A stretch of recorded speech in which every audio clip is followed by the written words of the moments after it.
Walter Hartwright se traslada a Limerick para dar clases de dibujo a Laura, una joven y rica heredera sobrina del barón Frederick Fairley. Poco antes de irse, tropieza con una misteriosa dama vestida de blanco que le habla de Limerick y de su propietaria fallecida, la señora Fairley.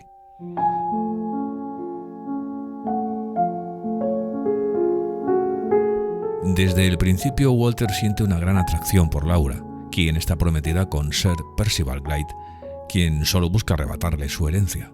Solo se interpone en su camino la misteriosa dama de blanco.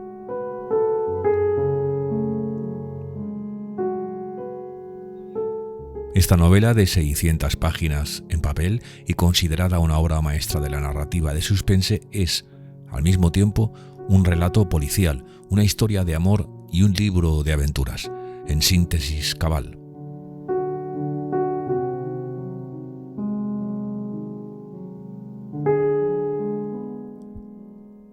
Casi no puede darse aquí una idea del argumento sin estropear al potencial lector el suspense, que es magistral.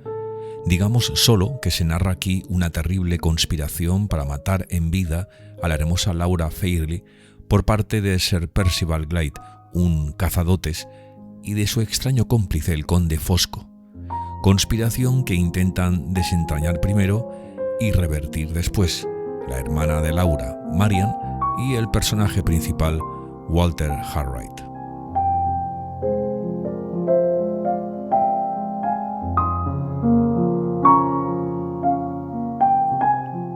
La Dama de Blanco, inspirada en un hecho real y publicada originalmente por entregas en una revista dirigida por Charles Dickens, ha constituido un éxito ininterrumpido de ventas en todas las lenguas.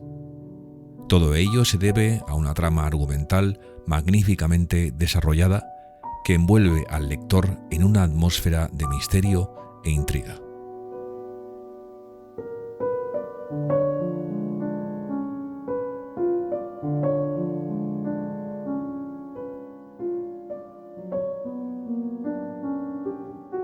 De interés para los oyentes de esta edición que vamos a leer, que es una edición electrónica en formato EPUB.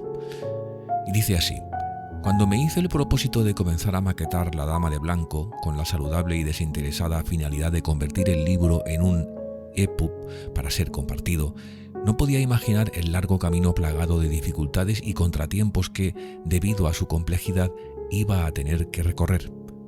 Confieso que hubo algunos momentos en los que acumulé tanto desaliento que a punto estuve de abandonar el proyecto. Ahora, en cambio, me siento muy satisfecha de no haber cedido ante esa tentación. Ha merecido la pena el tiempo y el esfuerzo empleados para poder compartir con vosotros este hermoso clásico, considerado por todos como el auténtico precursor de la novela de misterio y una verdadera obra maestra. Wilkie Collins, nacido en Londres, Inglaterra, en 1824 y fallecido en 1889, escribió La Dama de Blanco y lo publicó por entregas entre 1859 y 1860, en una revista de la época que dirigía por entonces el propio Charles Dickens. La novela alcanzó tal éxito de crítica y público que hacia la segunda mitad de ese mismo año se comenzó a vender en forma de libro en un solo tomo. No obstante, Collins pareció no haber quedado plenamente satisfecho del trabajo que había realizado, porque consideró necesario recomponer su relato un año más tarde, en 1861, a causa de lo que él mismo definió como errores técnicos que se le habían escapado. Ver más adelante prefacio a la edición de 1861. Sea como fuere, lo cierto es que en esta segunda edición Wilkie Collins varió sustancialmente su peculiar estilo narrativo, haciéndolo más fácilmente entendible para el gran público y estructurando mejor el relato, lo que redundó en una gran mejora con respecto a las anteriores publicaciones. En el momento en que comencé con la maquetación, solamente disponía de una antigua copia en papel de la edición de 1860, pero se trataba de una traducción tan infame, era una de las primeras traducciones hechas al español de principios del siglo XX, que me vi obligada a emprender la desagradable tarea de ir revisando frase por frase con el fin de ir corrigiendo, procurando no variar en nada el sentido del relato. Comas, acentos, multitud de faltas ortográficas y, muchas veces, hasta la propia sintaxis. Era tanto lo que me encontraba para corregir que comencé a dudar si merecía la pena seguir adelante. Pensaba que, al final, acabaría siendo más una traducción mía que del traductor original. Eso me hizo comenzar a considerar que debería leer la versión original en inglés. De ese modo me sería más sencillo hacer los arreglos sin desvirtuar el sentido ni el contexto que el autor había querido expresar al escribir su obra. Pero, cuando lo intento, es entonces cuando me entero que hubo más de una edición, la primera, de 1860, y la que comenté más arriba, de 1861. Y ambas eran diferentes. No me quedaba más solución que abandonar o leer las dos. Finalmente me decidí por la de 1861, que es la que ahora tenéis ante vosotros. Una edición sensiblemente mejorada por el propio autor con respecto a su predecesora. Por último, y no sin cierto trabajo, pude conseguir una traducción bastante correcta de esa segunda edición. Sorprendentemente resulta mucho más sencillo encontrar traducciones de la primera edición que, aunque también ha precisado de bastantes correcciones menores, comas y acentos faltantes o sobrantes y algún que otro cambio en algún enunciado, en cambio no ha hecho necesaria la corrección concienzuda de su ortografía ni tener que modificar frases enteras, como me había venido ocurriendo con la de 1860, para conseguir que la exposición de los hechos relatados fuese fácilmente comprensible. Desconozco quién ha podido ser el traductor o la traductora de la segunda edición que he manejado, pero me hubiera gustado saberlo para haberlo reseñado aquí y agradecerle todo el trabajo que me ha evitado. Con todo, y teniendo en cuenta lo extenso del libro y las peripecias que os he relatado, no descartaría que se me haya podido quedar por ahí, involuntariamente olvidado, algún error. Si es así, os ruego que me perdonéis y que me lo hagáis saber para corregirlo. He considerado de interés reseñar todo esto porque habrá quien encuentre ciertas diferencias entre anteriores ediciones de esta obra y la versión que ahora tenéis ante vosotros. Os aseguro que, con la licencia que me he tomado realizando esos pequeñísimos arreglos, solo me ha guiado el afán de facilitar su lectura normal y mejorar la traducción al castellano, pero respetando en cada pasaje, con exquisita fidelidad, todo lo que el propio autor quería transmitir a quienes leyesen su historia. Sabiéndolo, comprenderé perfectamente que puede haber quienes no quieran seguir adelante y prefieran leer o escuchar esta novela en otro formato o esperar a que alguna editorial se decida a publicarla en formato electrónico. Es su decisión y no se lo puedo reprochar, pero deseo insistir en que las pequeñas correcciones realizadas no alteran en nada la cadencia ni el espíritu del relato. Más bien, deberían ser consideradas como una corrección de ratas. A continuación tenéis el resultado. Si disfrutáis con su lectura o escucha, tanto como yo he disfrutado y sufrido con la elaboración de este EPUB, daré por bien empleado todo mi trabajo. Muchas gracias. M.J.F.T. 24 de marzo de 2012. Prefacio a la edición de 1861. La Dama de Blanco ha sido acogida con tan señalado interés por un inmenso círculo de lectores que esta edición apenas necesita una introducción que la presente. He intentado, mediante repetidas enmiendas y una minuciosa revisión, que esta obra fuese digna del constante favor del público. Algunos errores técnicos que se me habían escapado cuando escribí el libro se han corregido. Ninguno de estos pequeños defectos menoscaba el interés del relato, pero debían rectificarse en cuanto fuera posible, por respeto a mis lectores. En esta edición, pues, ya no existen. Se me han expuesto algunas dudas en forma capciosa en orden a la presentación más o menos correcta de los puntos legales que incidentalmente aparecen en esta historia. Por ello, he de mencionar que no he regateado esfuerzos tanto en este aspecto como en otros, para no llevar intencionadamente a engaño a mis lectores. Un hombre de leyes de gran experiencia profesional ha guiado amable y cuidadosamente mis pasos siempre que el curso de la narración me ha conducido por los laberintos de la ley.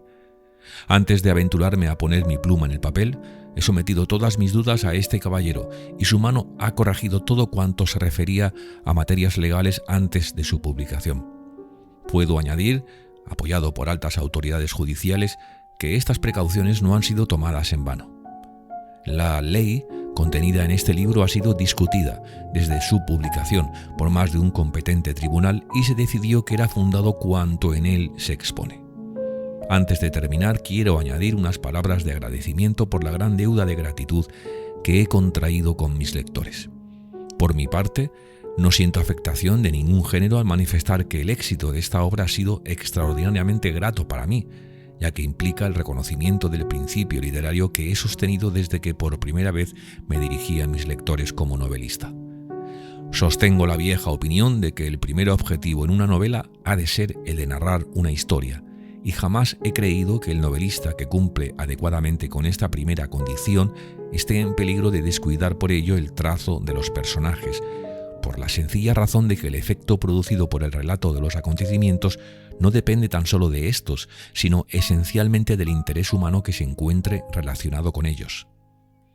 Al escribir una novela pueden presentarse personajes bien dibujados sin por ello llegar a contar una historia satisfactoriamente sin describir los personajes.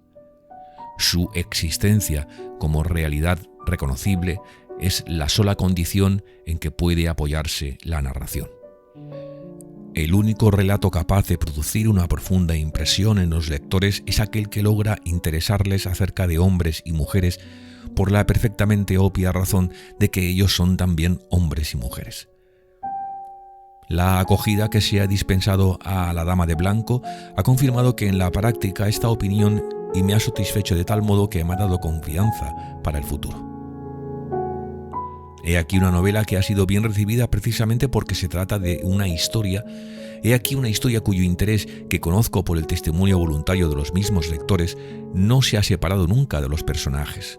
Laura, Miss Halcombe, Anne Cartwright, el conde Fosco, Mr. Fairley y Walter Hartwright me han conseguido amigos en todas partes donde han sido conocidos.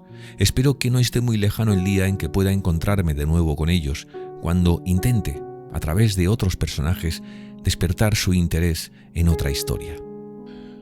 William Wilkie Collins, Harley Street, Londres, febrero de 1861.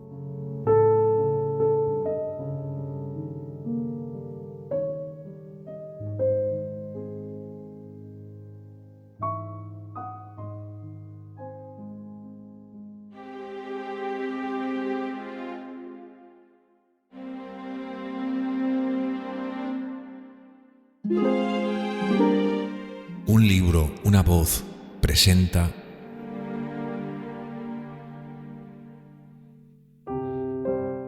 La Dama de Blanco, una novela escrita por Wilkie Collins.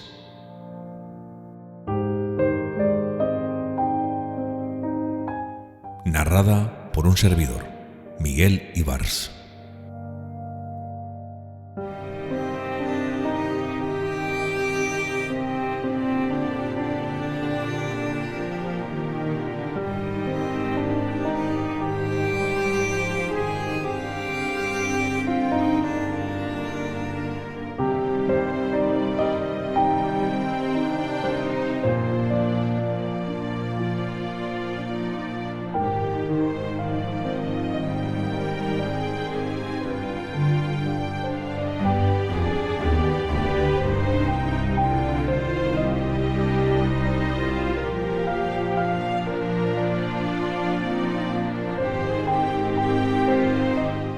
Preámbulo. Esta es la historia de lo que puede resistir la paciencia de la mujer y de lo que es capaz de lograr la tenacidad del hombre.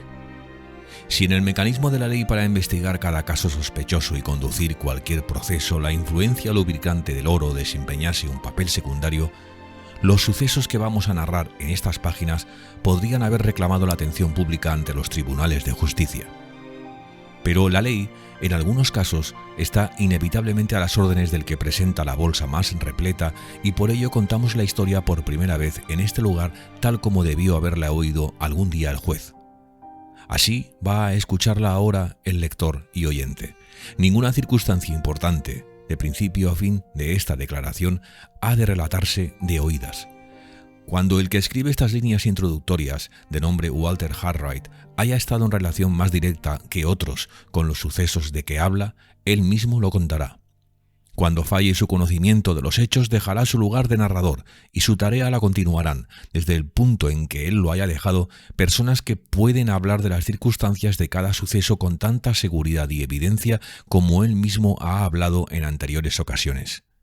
Por tanto, esta historia la escribirá más de una pluma, tal como en los procesos por infracciones de la ley. El tribunal escucha a más de un testigo con el mismo objeto, en ambos casos, de presentar siempre la verdad de la manera más clara y directa. Y para llegar a una reconstrucción completa de los hechos intervienen personas que tuvieron una estrecha relación con ellos en cada una de sus sucesivas fases, que relatan palabra por palabra su propia experiencia. Oigamos primero a Walter Hartwright, profesor de dibujo de 28 años de edad. Primera parte. Relato de Walter Hartwright, de Clements Inn, Londres. Capítulo primero. Era el último día de julio. El largo y caliente verano llegaba a su término, y nosotros, los fatigadores peregrinos de las empedradas calles de Londres, pensábamos en los campos de cereales sombreados por las nubes o en las brisas de otoño a orillas del mar. En lo que a mí se refiere, el agonizante verano me estaba quitando la salud, el buen humor y, si he de decir la verdad, también dinero.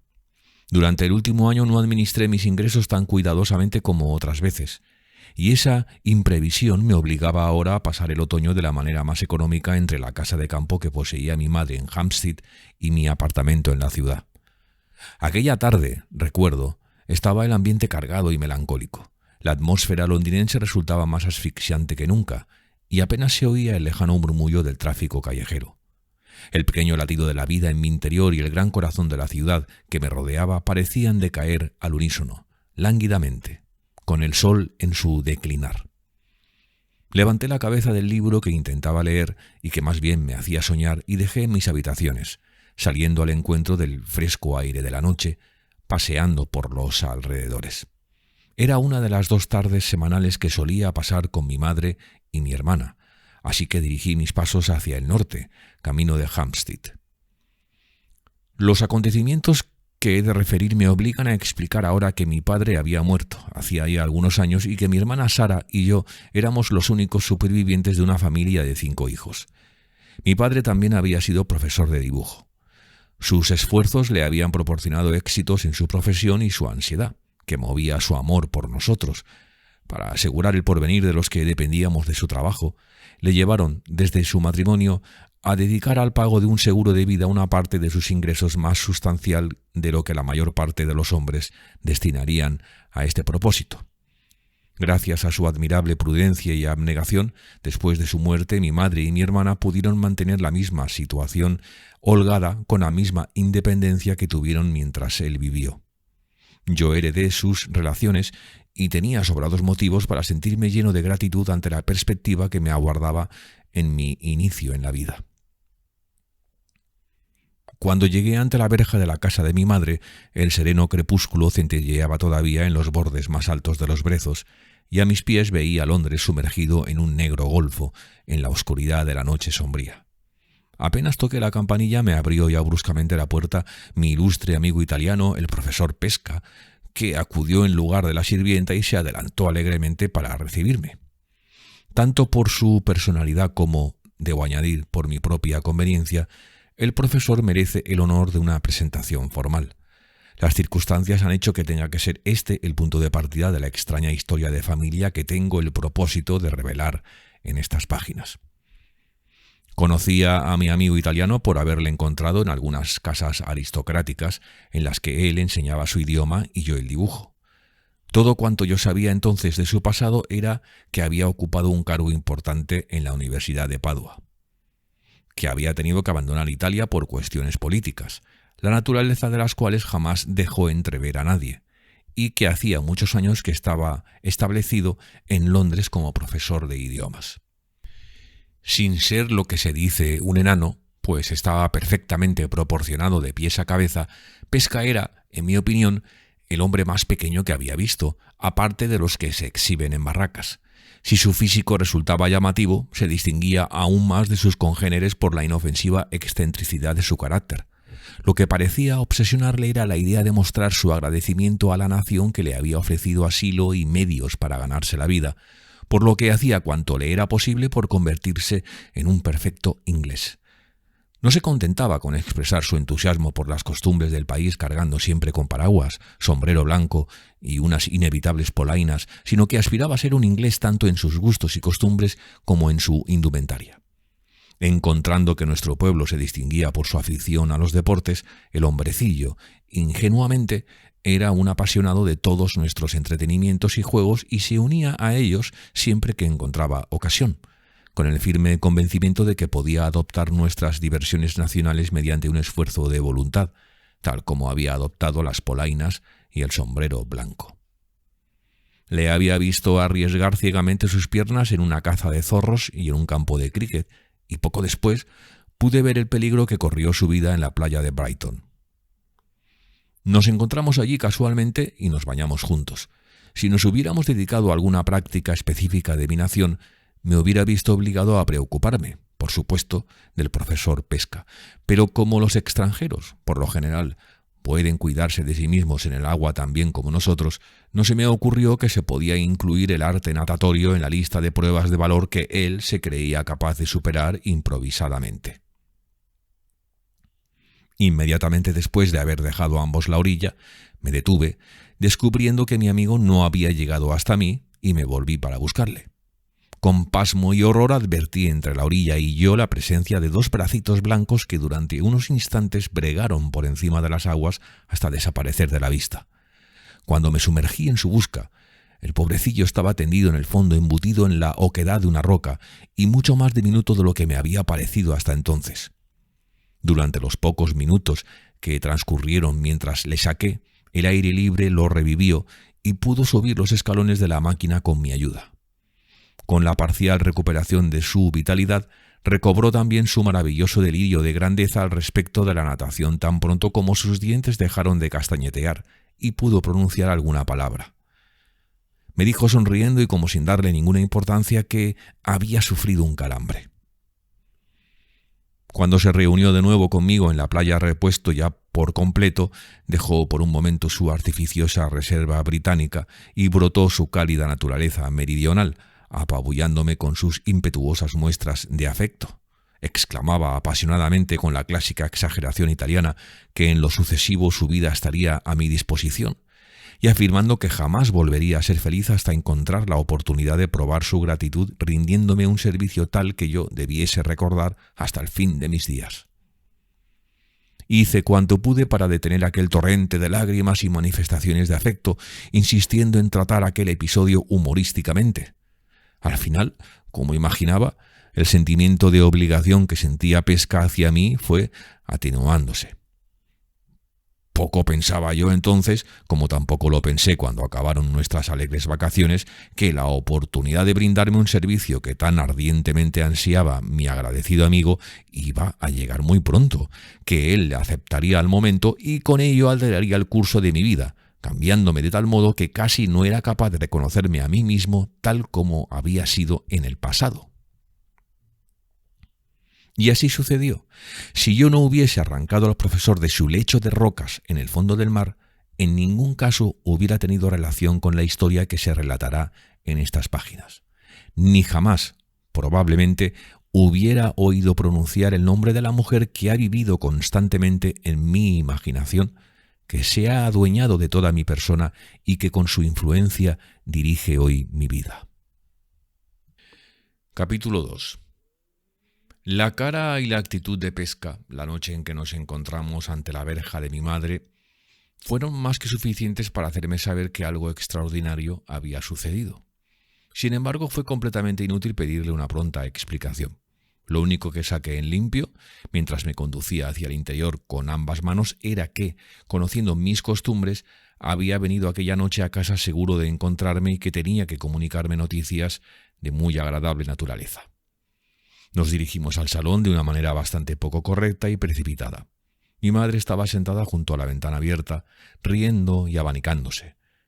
Pesca era uno de sus favoritos, y cualquiera de sus excentricidades hallaba siempre disculpa ante sus ojos. ¡Pobre alma sencilla! Desde el momento en que se dio cuenta de que el diminuto profesor estaba lleno de gratitud y profesionalmente unido a su hijo, le abrió su corazón sin reservas y pasó por alto todas sus desconcertantes rarezas de extranjero sin intentar siquiera comprenderlas. Mi hermana Sara, a pesar de gozar de la ventaja de su juventud, era curiosamente mucho menos flexible. Reconocía las excelentes cualidades de Pesca, pero no las aceptaba ciegamente, como hacía mi madre, solo por ser amigo mío. La veneración que Pesca profesaba hacia todo lo que fueran apariencias estaba en permanente contradicción con la corrección británica de ella, y no podía por menos de sentir un desagradable asombro cada vez que el excéntrico y pequeño extranjero se permitía ciertas familiaridades con mi madre. He observado, no solo en el caso de mi hermana, sino en otros muchos, que nuestra generación es menos impulsiva y cordial que la de nuestros mayores. Constantemente veo personas mayores excitadas y emocionadas ante la expectativa de deleite que les espera, el cual no logra perturbar la serena tranquilidad de sus nietos. Yo me pregunto, ¿es que los jóvenes de ahora somos muchachos y muchachas tan auténticos como lo eran nuestros abuelos en su tiempo? ¿Habrán avanzado demasiado las ventajas de la educación? ¿Somos en esta época nueva una mera escoria humana que ha recibido una educación demasiado buena? Sin intentar aclarar estas importantes cuestiones, puedo sin embargo decir que cuando veía a mi madre y a mi hermana en compañía de Pesca, jamás dejaba de notar que la primera resultaba la más juvenil de las dos. En aquella ocasión, por ejemplo, mientras la dama de mayor edad estaba riendo abiertamente de la manera atropellada con que entramos en el salón, Sara recogía con visible desazón los pedazos de una taza de té que el profesor había roto al precipitarse a mi encuentro. «No sé lo que hubiera sucedido si llegas a retrasarte, Walter», dijo mi madre. «Pesca está medio loco de impaciencia y yo medio loca de curiosidad. El profesor trae alguna noticia maravillosa que te concierne y se ha negado cruelmente a darnos la más mínima pista hasta que su amigo Walter apareciese». «¡Qué lata! Ya se ha descalabrado la partida», murmuró Sara entre dientes, absorbida en la recogida de los restos de la taza rota. Mientras eran pronunciadas esas palabras, el bueno de Pesca, sin preocuparse lo más mínimo del irreparable destrozo que había causado, empujaba tan contento una de las butacas hacia el otro extremo de la sala, situándonos a los tres tal como haría un orador desde su tribuna.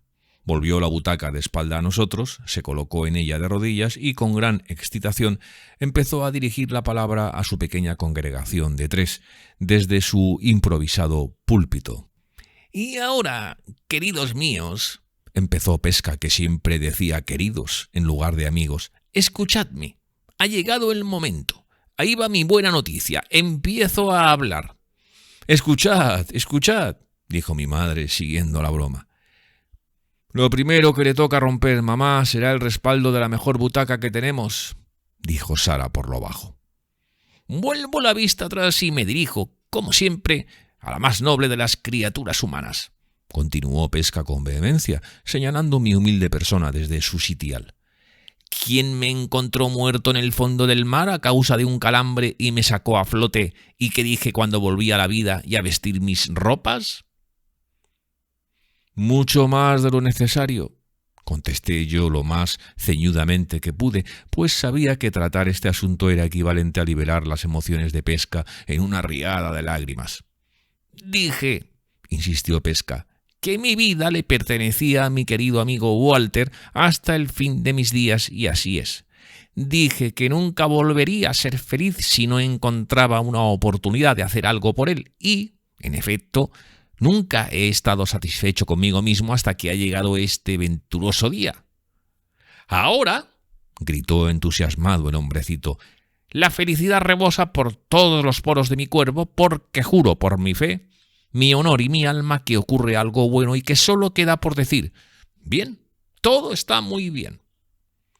Conviene aquí explicar que Pesca tenía el purrito de creerse un perfecto inglés tanto en su lenguaje como en sus costumbres, diversiones e indumentaria. Había adoptado algunas de nuestras expresiones más familiares y las usaba en sus conversaciones siempre que se le ocurría, repitiéndolas una tras otra como si constituyeran una larga sílaba, solo por el gusto de decirlas y generalmente sin saber con exactitud su sentido. Entre las casas elegantes de Londres que frecuento para enseñar la lengua de mi país, continuó el profesor, decidiéndose al fin a explicar el asunto dejándose de más preámbulos, hay una más opulenta que todas las demás, situada en la gran plaza de Portland. Todos sabéis dónde está, ¿no? Sí, claro, por supuesto. Esta gran casa, queridos amigos, cobija a una gran familia. Una mamá rubia y gorda, 3 señoritas rubias y gordas, 2 jóvenes caballeros rubios y gordos y un papá más rubio y gordo que todos ellos, que es un adinerado comerciante, forrado de oro, hombre de gran distinción en otro tiempo y que ahora, con su cabeza calva y su doble barbilla, resulta de mucho menos porte. Pues bien, atención, yo enseño el sublime Dante a las 3 jóvenes señoritas, pero Dios me ampare, no hay palabras para explicar el rompecabezas que el sublime crea en esas 3 lindas cabezas. Pero no importa, todo llegará y cuantas más lecciones se necesiten, mejor para mí. Imagínense ustedes que hoy estaba enseñando a las señoritas como siempre. Estamos los 4 juntos en el infierno del Dante, en el 7º círculo. Pero esto no tiene importancia. Todos los círculos son lo mismo para las 3 señoritas gordas y rubias, y en el que se hallan firmemente ancladas. Yo trato de avanzar recitando, declamando y sofocándome con mi propio entusiasmo. Cuando de repente oigo por el pasillo el crujir de unas botas y enseguida entra en la sala el rico papá, poderoso comerciante de cabeza calva y papada. ¡Ay, queridos! Creo que el asunto empieza a interesarles. ¿Me habéis escuchado con paciencia o habéis pensado, al diablo con pesca, que esta noche habla interminablemente? Declaramos que estábamos profundamente interesados. El profesor continuó. El adinerado papá lleva una carta en su mano y después de excusarse por haber interrumpido nuestra estancia en las regiones infernales con asuntos de este mundo, se dirige a las 3 señoritas y empieza del modo con que siempre empiezan los ingleses cada conversación, con un gran «¡Oh! ¡Oh, queridas!», dice el poderoso mercader. «Tengo aquí una carta de mi amigo el señor. He olvidado el nombre, pero no importa, ya que nos ocuparemos luego de esto. Así que el papá dice... Tengo una carta de mi amigo el señor en la que me pregunta si podría recomendarle un profesor de dibujo que estuviera dispuesto a trasladarse durante una temporada a su casa de campo.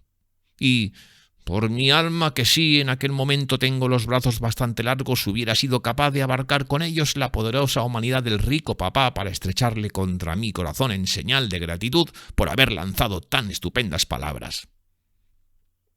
Como no pude hacerlo, me contenté con agitarme en mi asiento como si me estuvieran pinchando, pero no dije nada y le dejé hablar.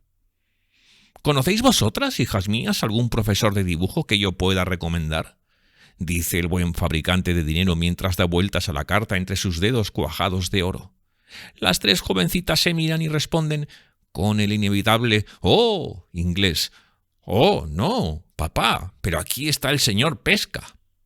Al oír pronunciar mi nombre no puedo contenerme. Su recuerdo, querido amigo, se me sube a la cabeza como una oleada de sangre. Doy un brinco sobre la silla y digo en el más correcto inglés al poderoso comerciante: «Estimado señor, conozco al hombre que necesita, al mejor profesor de dibujo del mundo. Recomiéndele usted sin falta para que salga la carta en el correo de la noche y envíele mañana mismo con todo su equipaje». Vaya frase inglesa, ¿eh? «Bueno, un momento», dice el papá. «¿Es inglés o extranjero?» «Inglés hasta la médula de los huesos», respondo. «¿Honorable?» «Caballero», contesto con viveza, pues esta pregunta suena a insulto, ya que él me conoce. «La llama inmortal del genio arde en el alma de ese inglés, y lo que es más, ha brillado antes en la de su padre». «Eso no me importa», dice papá, aquel caníbal de oro. «Eso no me importa, señor Pesca. En este país no nos interesa el genio si no va acompañado de honorabilidad, pero sí la hay. Somos felices de ver un genio, verdaderamente felices. ¿Su amigo puede presentar referencias, cartas que acrediten su comportamiento?» Hago un gesto despectivo con la mano. «¿Cartas?», digo. Dios me ampare. Ya lo creo, ya. Montones de cartas, fajas de referencias, si usted lo desea. Con una o dos tenemos bastante, respondió aquel hombre lleno de flema y dinero. Que me las envíe con su nombre y sus señas, y espere un poco, señor Pesca. Antes de que vaya a ver a su amigo quiero darle un billete. ¿Un billete de banco?, le digo con indignación. Nada de billetes, por favor, hasta que mi amigo inglés los haya ganado. ¿Billete de banco?, dice el papá, muy sorprendido. ¿Pero quién habla de eso? Me refiero a que voy a escribir un billete, una nota que le explique sus obligaciones. Siga usted con su lección, Pesca, mientras copio lo que interesa de la carta de mi amigo.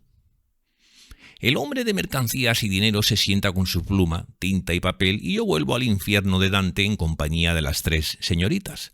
Al cabo de 10 minutos el billete está escrito y las crujientes botas del papá se alejan por el pasillo.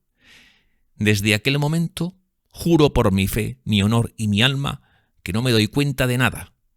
La idea feliz de que por fin he hallado mi oportunidad y de que el grato servicio que rindo a mi amigo más querido de este mundo ya es realidad casi, esta idea me sube a la cabeza y me embriaga.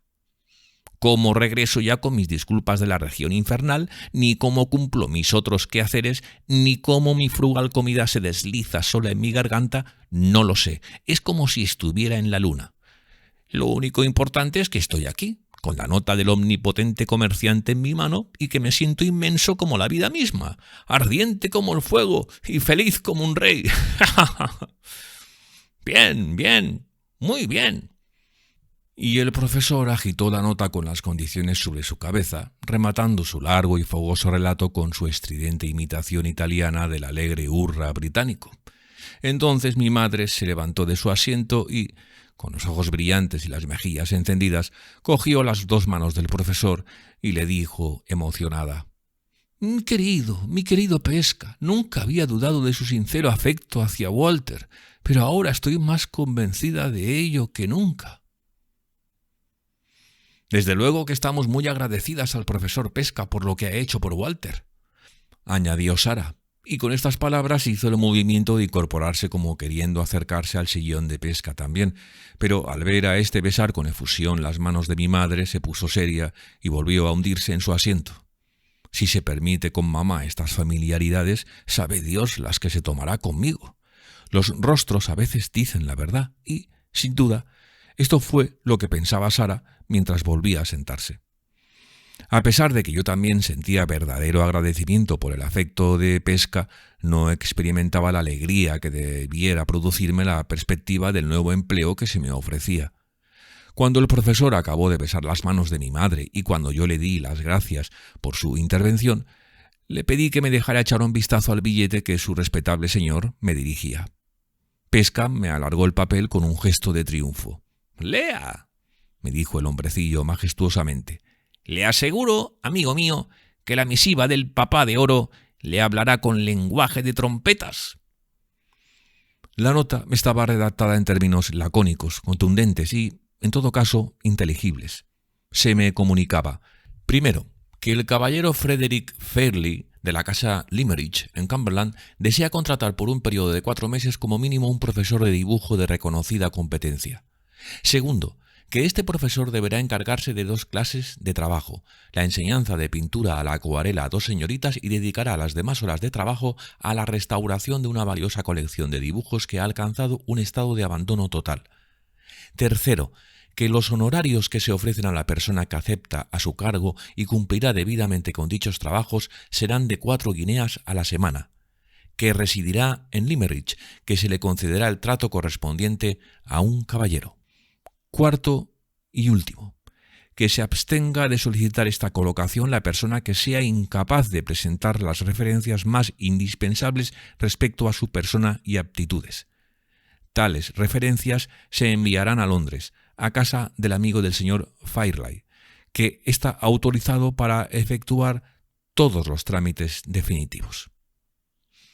A estas instrucciones seguían el nombre y señas del patrón de Pesca en Portland, y aquí la nota o el billete terminaba. Ciertamente, esta oferta de un empleo fuera de la ciudad resultaba atractiva. El trabajo prometía ser tan fácil como agradable. Además, la proposición llegaba en otoño, en la época del año en que yo estaba menos ocupado. La remuneración, según mi propia experiencia en esta profesión, era sorprendentemente generosa. Yo lo comprendía. Comprendía que debería considerarme muy afortunado si llegaba a ocupar aquel puesto, pero tan pronto como hube leído la nota sentí una inexplicable inapetencia de hacer algo por conseguirlo. Nunca antes mi deber y mi gusto se habían encontrado en una divergencia tan irreconciliable y dolorosa. «Oh, Walter, nunca tuvo tu padre una suerte como esta», dijo mi madre, devolviéndome la nota después de leerla. «Conocer a una gente tan distinguida y encima esta gentileza suya para tratarse de igual a igual», añadió Sara, enderezándose en su silla. Sí, las condiciones parecen bastante tentadoras en todos los aspectos», añadí con cierta impaciencia, «pero antes de enviar mis referencias me gustaría reflexionar un poco». «¿Reflexionar?», exclamó mi madre. «Pero, Walter, ¿qué dices?» «¿Reflexionar?», repitió Sara detrás de ella. «¿Cómo se te ocurre pensarlo siquiera?» «Reflexionar», tomó la palabra el profesor. «¿Sobre qué se ha de reflexionar? Contésteme. ¿No se quejaba usted de su salud y no suspiraba por lo que usted llama el sabor de la brisa campestre? Vamos, si este papel que tiene en su mano le ofrece todas las bocanadas de la brisa campestre que puede respirar durante 4 meses hasta sofocarse, ¿no es así? También quería dinero. ¿De acuerdo? 4 guineas semanales le parecen una tontería. Dios misericordioso. Que me las den a mí y ya verán ustedes cómo crujen mis botas tanto como las del Papa de Oro, y con plena conciencia de la descomunal opulencia del que las gasta. 4 guineas cada semana sin contar la encantadora presencia de 2 señoritas jóvenes, sin contar la cama, el desayuno, la cena, los magníficos tés ingleses y meriendas, la espumeante cerveza, todo a cambio de nada. Oiga, Walter, querido amigo, que el diablo me lleve. Por primera vez en mi vida mis ojos no me sirven para verle y para asombrarme de usted». Ni la evidente sorpresa de mi madre ante mi actitud fervorosa, ni la relación de Pesca me hacía de los beneficios que el nuevo empleo me brindaba, consiguieron hacer tambalear mi razonable resistencia a la idea de viajar hacia Limerick.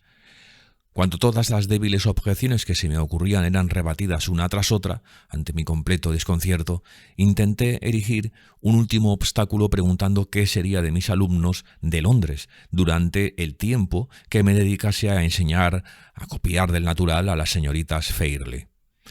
La respuesta fue fácil. La mayoría de ellos estarían fuera haciendo sus habituales viajes de otoño, y los que no salieran de la población podrían dar clases con un compañero mío, de cuyos discípulos me encargué yo una vez, bajo circunstancias similares.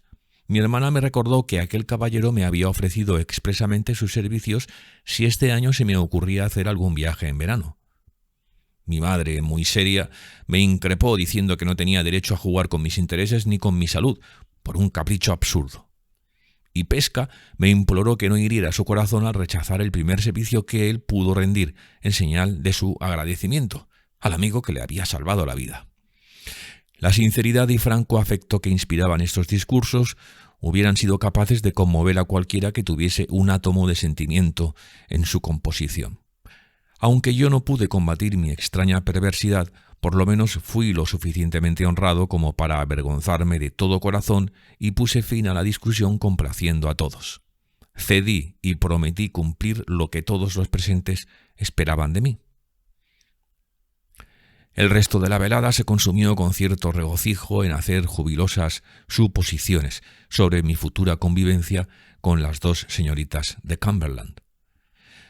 Pesca, inspirado con nuestro grog, que 5 minutos después de estar englutiendo obraba los milagros más sorprendentes con su cabeza, quiso demostrarnos que era todo un inglés emitiendo una serie de brindis que se sucedían con rapidez, en los que hacía votos por la salud de mi madre, de mi hermana, de la mía, y por la salud de todos a la vez, del señor Fairley y de sus hijas.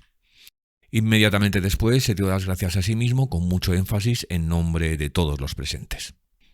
«Un secreto, Walter», me dijo mi amigo cuando los 2 caminábamos hacia nuestras casas en tono confidencial. «Estoy excitado por mi propia elocuencia. Mi pecho rebosa de ambiciones. Ya verá cómo me eligen un día miembro de su noble parlamento. Es el sueño de toda mi vida, ser el ilustrísimo señor Pesca, miembro del parlamento. A la mañana siguiente envié al patrón del profesor mis referencias. Pasaron 3 días y llegué a la conclusión, para mi secreta satisfacción, de que mis informes no habían resultado bastante convincentes. Sin embargo, al 4.º día llegó la respuesta. Se me comunicaba que el señor Fairley aceptaba mis servicios y me instaba a partir para Cumberland de inmediato. En la postdata se especificaba clara y minuciosamente todas las instrucciones necesarias para emprender el viaje. Hice los preparativos de mi viaje sin la menor ilusión, para salir de Londres por la mañana del día siguiente. Al atardecer se presentó Pesca, camino de una cena festiva, a despedirme. «Cuando usted no esté aquí, mis lágrimas se secarán», dijo alegremente, «al pensar que fue mi mano feliz la que le dio el primer empujón en su camino de glorias y riquezas. En marcha, amigo mío, cuando su sol brille en Cumberland, métale en casa, en nombre de Dios. Cásese con una de las señoritas y llegará a ser el honorable Hartright. M.P.Y. Cuando esté en la cumbre de la gloria, recuerde que Pesca, desde abajo, le mostró el sendero para alcanzarla». Traté de sonreír a mi diminuto amigo siguiéndole su broma, pero no estaba mi espíritu para sonrisas. Algo en mi interior temblaba penosamente, mientras aquel me dedicaba su alegre despedida. Cuando me dejó, lo único que me quedaba por hacer era encaminarme hacia la casa de Hampstead para despedirme de mi madre y mi hermana. Capítulo 3. El día había sido caluroso en extremo y al llegar la noche continuaba el bochorno y la pesadez de la atmósfera.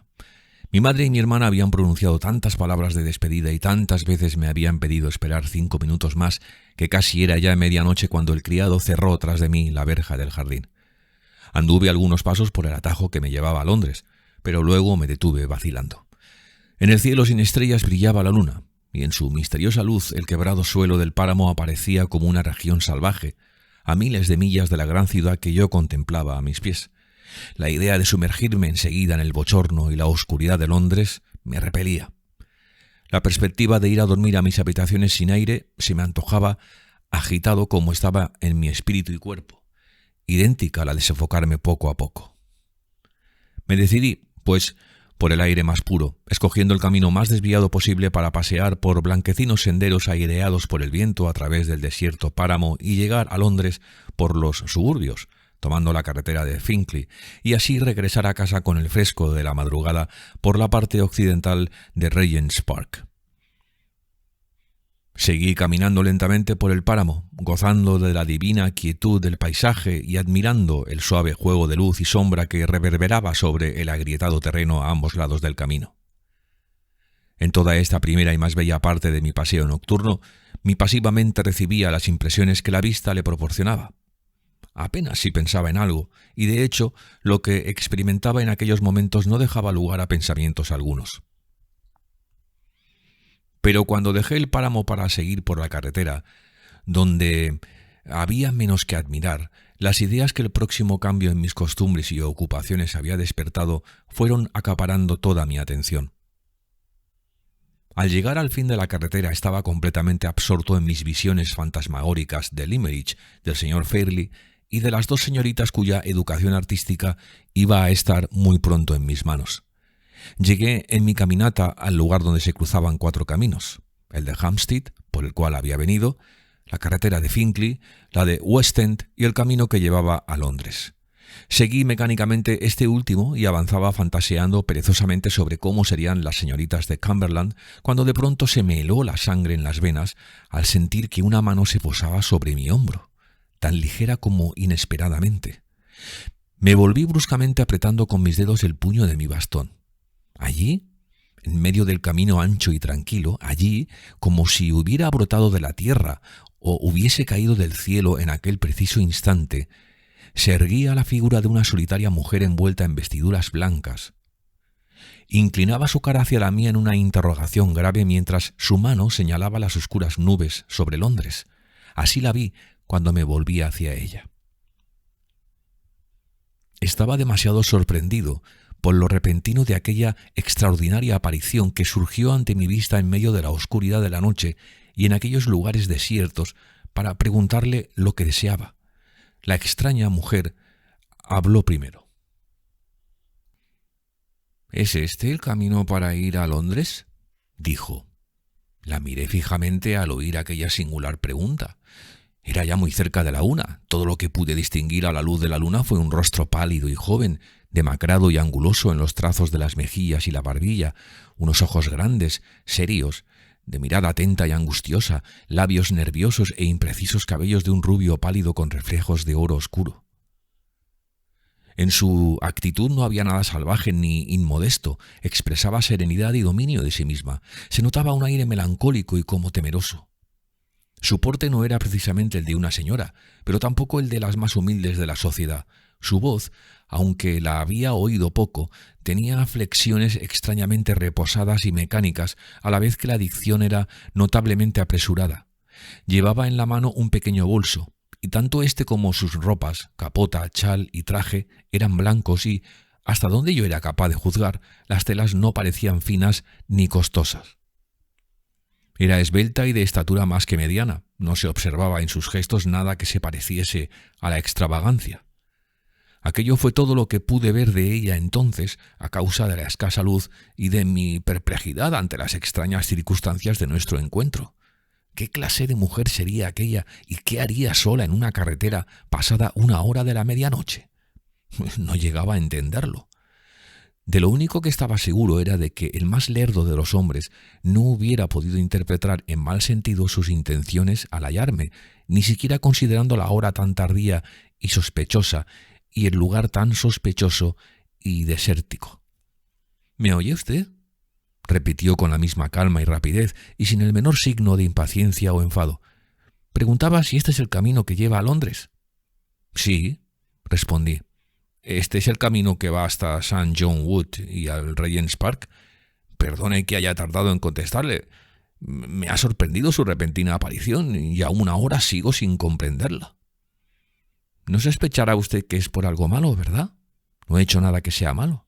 Tuve un accidente y me siento desgraciada por estar aquí sola a estas horas. ¿Por qué piensa usted que he hecho algo malo? Hablaba con una seriedad y agitación innecesarias y retrocedió unos pasos ante mí. Hice lo posible por tranquilizarla. Por favor, no crea que se me ha ocurrido sospechar de usted, dije. No he tenido otro deseo que serle útil en lo que pueda. Lo que me chocó de su aparición en el camino fue que un momento antes lo había mirado y estaba completamente vacío. Se volvió hacia atrás y señaló el lugar en que se unen los caminos de Londres y Hampstead, que era un hueco en el seto. «Le oí venir», contestó, «y me escondí allí para ver qué clase de hombre sería antes de arriesgarme a hablarle.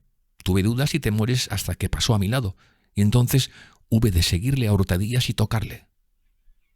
¿Seguirme a hurtadillas y tocarme? ¿Por qué no me llamó? Extraño, por no decir otra cosa. ¿Puedo confiarme a usted?, preguntó. ¿No pensará usted de mí lo peor porque haya sufrido un accidente? Se calló como avergonzada. Cambió el bolso de una mano a la otra y suspiró amargamente. La soledad y desamparo de aquella mujer me conmovían.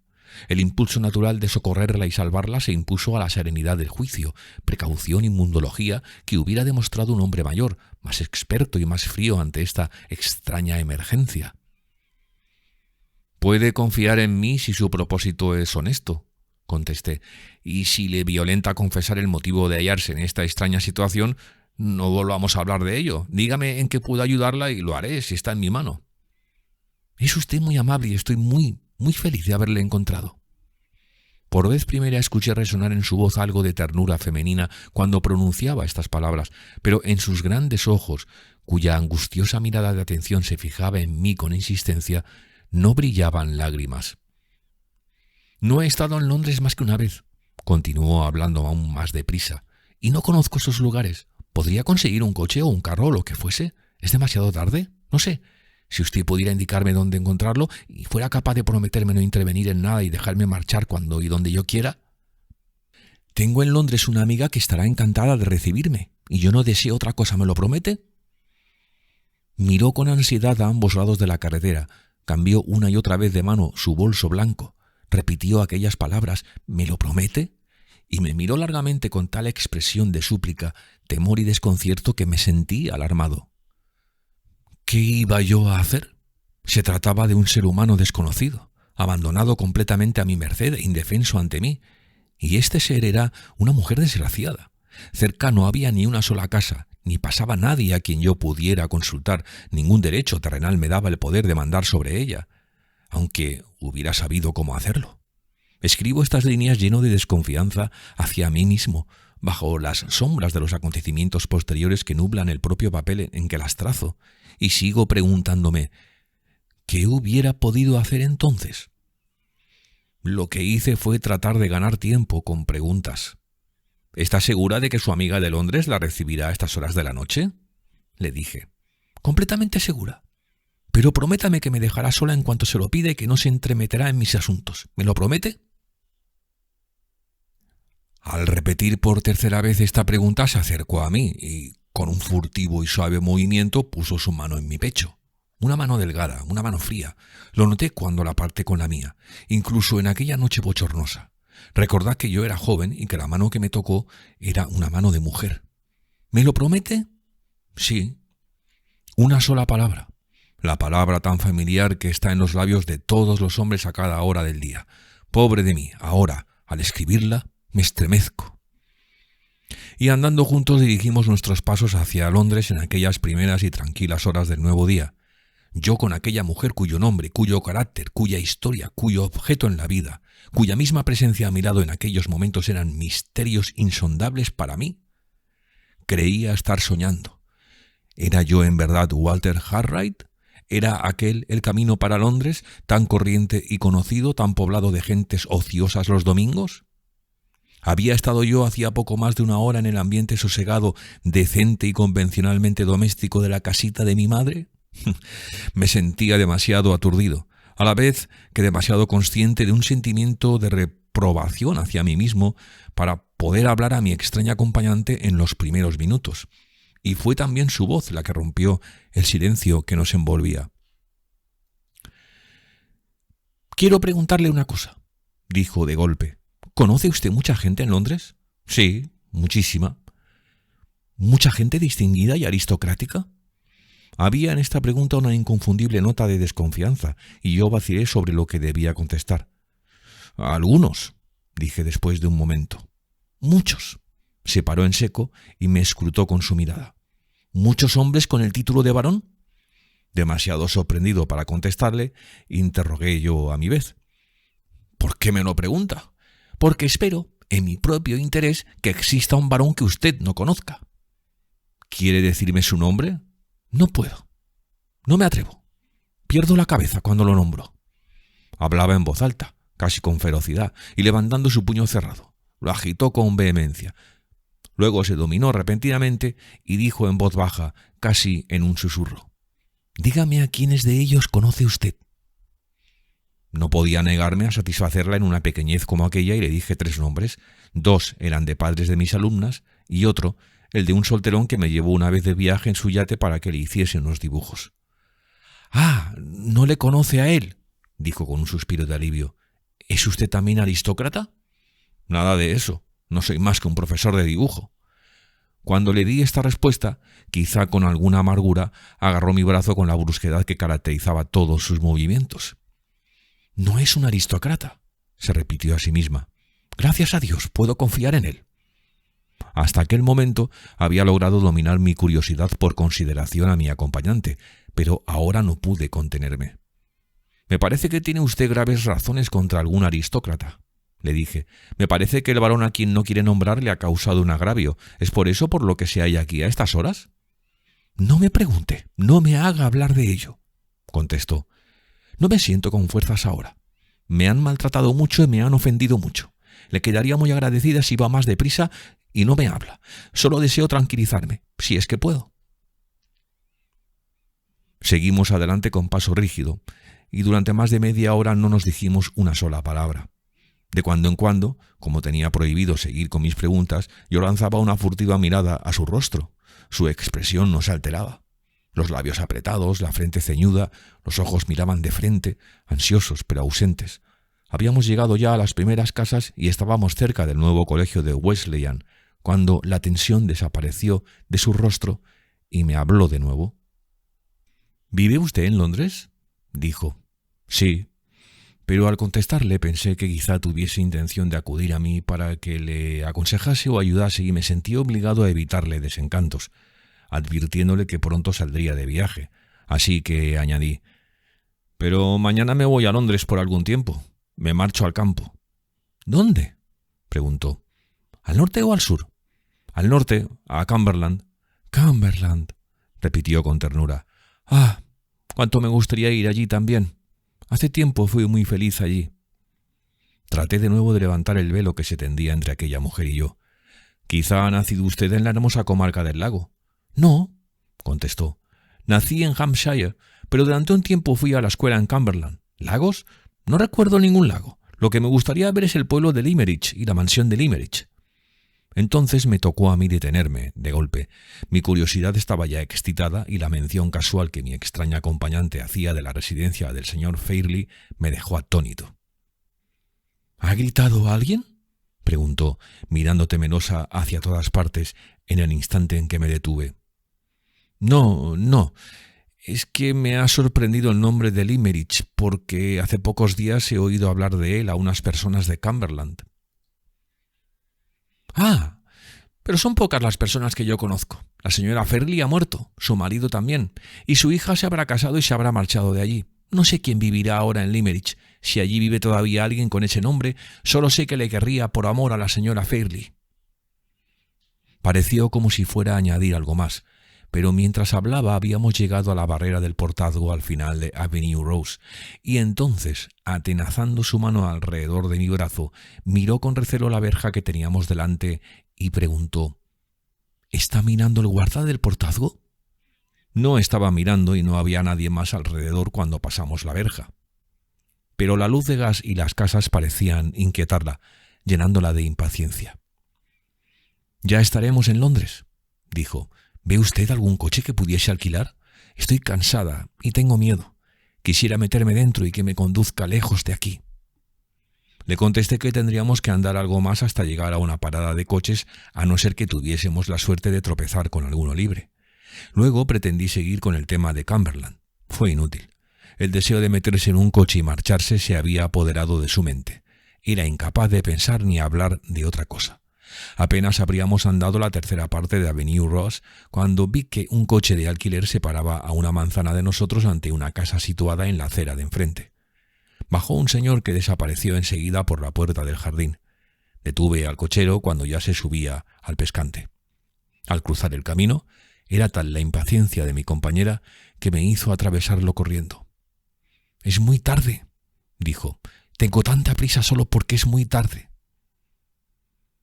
—Solo puedo llevarle, señor, si va hacia Tottenham Court —dijo el cochero en corrección cuando yo abrí la portezuela. Mi caballo está muerto de fatiga y no llegará muy lejos si no lo llevo directamente al establo. Sí, me conviene. Voy hacia allá, habló ella jadeando de angustia y se precipitó al interior del coche.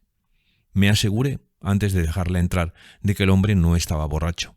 Cuando ella estaba ya sentada, la quise convencer de que me permitiese acompañarla hasta el lugar donde se dirigía, para su mayor seguridad. No, dijo con vehemencia. Ahora estoy a salvo y soy muy feliz. Si es usted un caballero, recuerde su promesa. Déjele que siga hasta que yo le detenga. Gracias, mil gracias. Mi mano seguía aguantando la portezuela. La cogió entre las suyas, la besó y la empujó fuera. En aquel mismo instante el coche se puso en marcha. Di unos pasos detrás de él con la vaga idea de detenerlo, sin saber bien por qué. Dudaba por miedo a asustarla y disgustarla. Llamé al fin, pero no lo bastante alto como para que me oyese el cochero. El ruido de las ruedas se fue desvaneciendo en la distancia. El coche se perdió en las negras sombras del camino y la mujer de blanco había desaparecido. Pasaron 10 minutos o más. Yo continuaba en el mismo sitio. Daba mecánicamente unos pasos hacia adelante, volvía a pararme, confuso. Hubo un momento en que me sorprendí, dudando de la realidad de la aventura. Luego me encontré desconcertado y desolado por la sensación desagradable de haber cometido un error, la cual, sin embargo, no resolvía mi incertidumbre acerca de lo que podía haber sido el proceder correcto. No sabía a dónde iba ni qué debía hacer ahora del barullo de mis pensamientos, cuando de pronto recobré mis sentidos. Tendría que decir desperté, al oír el ruido de unas ruedas que se aproximaban rápidamente por detrás. Me hallaba en la parte oscura del camino, a la sombra frondosa de los árboles de un jardín, cuando me detuve para mirar a mi alrededor. Del lado opuesto y mejor iluminado, cerca de donde estaba, venía un policía en dirección al Regent's Park. Un coche pasó a mi lado. Era un cabriolé descubierto. En él iban 2 hombres. ¡Para!, gritó uno de ellos. «Aquí hay un policía. Vamos a preguntarle». El coche paró en seco, a pocos pasos del sombrío lugar en que yo estaba. «¡Policía!», llamó el que había hablado primero. «¿Ha visto usted pasar por aquí una mujer?» «¿Qué mujer, señor?» «Una mujer con un traje lila pálido». No, interrumpió el otro hombre. «Las ropas que le dimos nosotros las ha dejado sobre la cama. Debe de haberse escapado con las que ella llevaba cuando llegó. Vestía de blanco, agente. Una mujer vestida de blanco». «No la he visto, señor». «Si usted o alguno de sus hombres encuentran a esa mujer, deténganla y envíala muy vigilada a estas señas. Pago todos los gastos y doy una buena recompensa». El policía miró la tarjeta que le entregaban. «¿Por qué hemos de detenerla? ¿Qué ha hecho, señor?» «¿Qué ha hecho? Pues se ha escapado de mi sanatorio. No lo olvide, una mujer de blanco. Adelante».